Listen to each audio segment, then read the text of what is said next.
La première chose, c'est que moi j'ai trouvé, je ne vais pas faire de synthèse parce que de toute manière en 10 minutes, on ne peut pas faire la synthèse d'un colloque qui s'est déroulé durant 3 jours et qui, de mon point de vue, a été extraordinairement riche. Donc je vous en remercie très chaleureusement et très sincèrement. Je pense que ça n'a pas nécessairement répondu, je me disais ça tout à l'heure en réfléchissant un peu, ça n'a pas nécessairement répondu à toutes les questions qui avaient été proposées dans le cadre de l'appel, mais par contre, ça a posé un champ, il me semble, enfin, ça a circonscrit le périmètre d'un champ, qui est un champ encore plus important par sa taille, ses dimensions que ce que j'imaginais.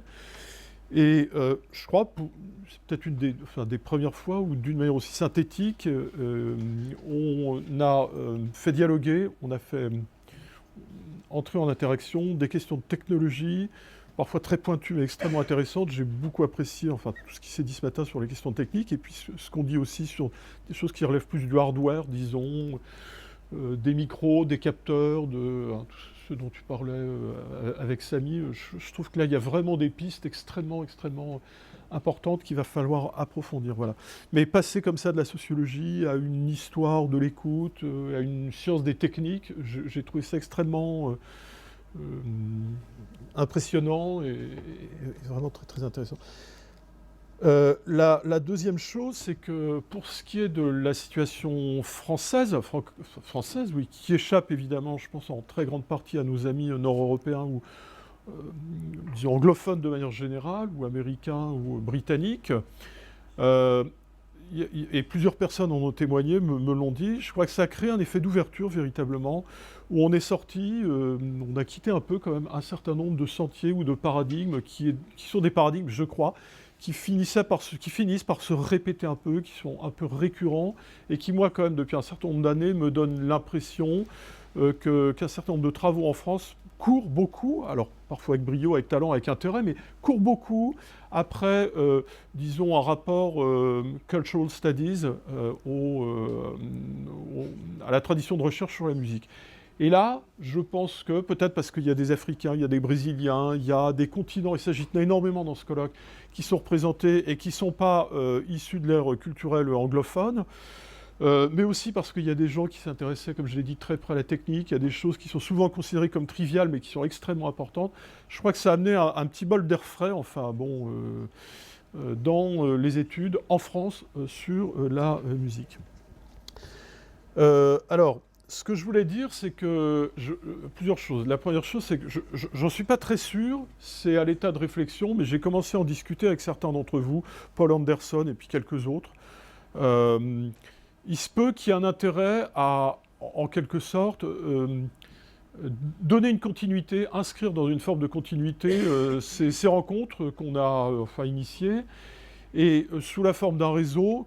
Si on le fait, moi je souhaiterais que c'est un caractère, disons, pas trop institutionnel, parce que les institutions, c'est très chiant en fait, et je pense que ça alourdit toujours les dispositifs et c'est pas très intéressant. Mais par contre, les réseaux, ça peut donner une forme de souplesse et d'intérêt à la récurrence des rencontres, à la répétition des rencontres. Il y a un modèle qui, moi, me semble très intéressant, qu'on est un certain nombre à connaître ici, par exemple Arndt et puis d'autres, que j'ai croisés dans les colloques organisés dans ce cadre. C'est Art of Recording Production, qui est un réseau avec une sorte de cœur dur qui pilote un peu, qui a écrit une sorte de Bible, si vous voulez, et qui pilote le projet, mais qui tous les ans propose à des équipes disséminées à différents endroits de la planète d'organiser les rencontres. Voilà. Donc, je soumets à votre attention, à votre intérêt, l'idée que peut-être on pourrait, disons, créer une forme de réseau et continuer à travailler les différentes questions qu'on a commencé d'aborder aujourd'hui. Et mon petit doigt me dit qu'effectivement, il y a plein de sujets qu'on a commencé à effleurer, mais qui vont demander énormément de développement. Je proposerais au demeurant, si on fait ça, se voit pas simplement sur la musique, mais de manière plus générale sur le son. Parce qu'il y a très peu de travaux en réalité, il y a de plus en plus de travaux sur la musique, mais très peu de travaux sur le son. Et la musique est une des dimensions du son, mais je pense que le son subsume la musique. Voilà.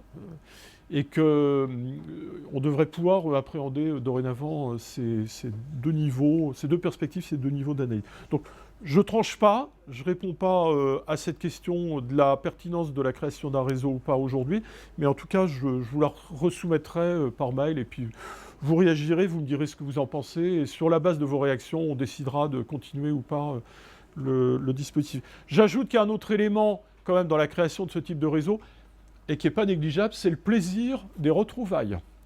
Et que les gens qui me connaissent bien savent que j'ai toujours pensé que la recherche, ça devait être un plaisir avant toute chose. Et qu'on a un métier qui est quand même assez formidable, qui est très alourdi par le poids des institutions.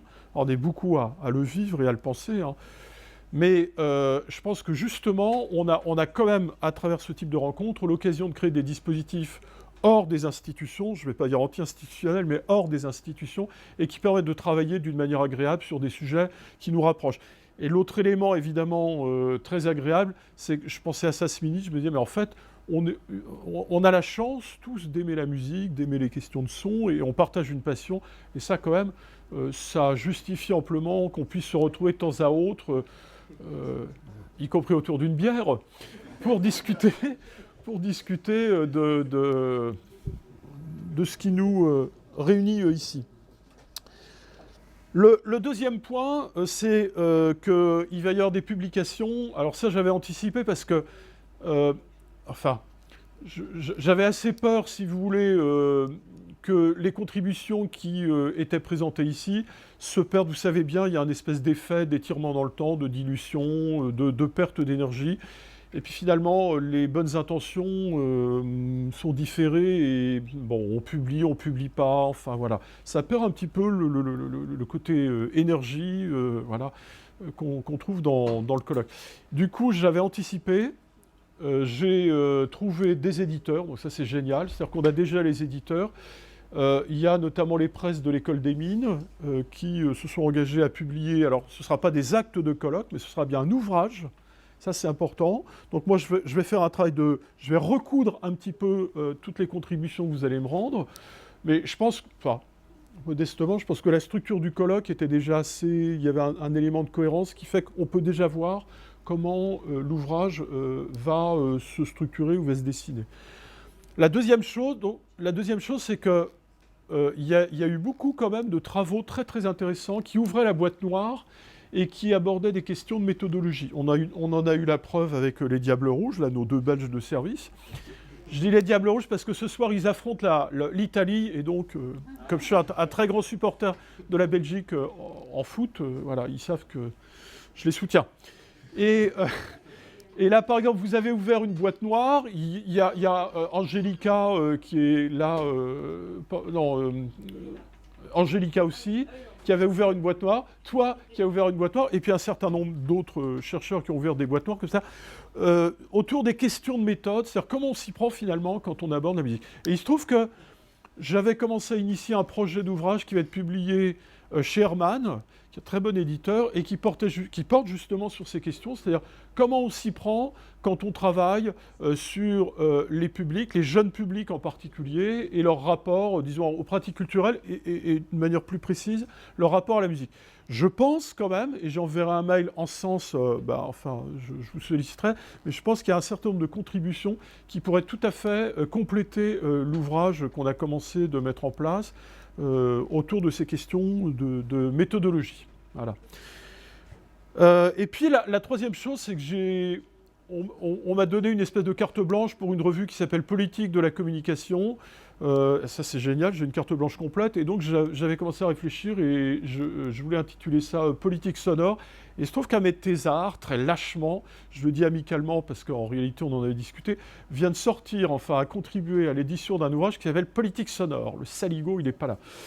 Et alors, mais l'idée, et par exemple Paul Anderson ce matin, son sujet était exactement là-dedans, l'idée c'est comment on peut articuler au fond, enfin comment on peut repenser des questions politiques à travers la musique et à travers le son. Et je pense que là aussi, il y avait quelques contributions qui pourraient tout à fait entrer dans ce cadre et qui pourraient figurer dans cette publication. Voilà. Donc vous voyez, il y a pléthore de débouchés éditoriaux, c'est beaucoup de boulot ensuite, mais bon, en même temps, voilà.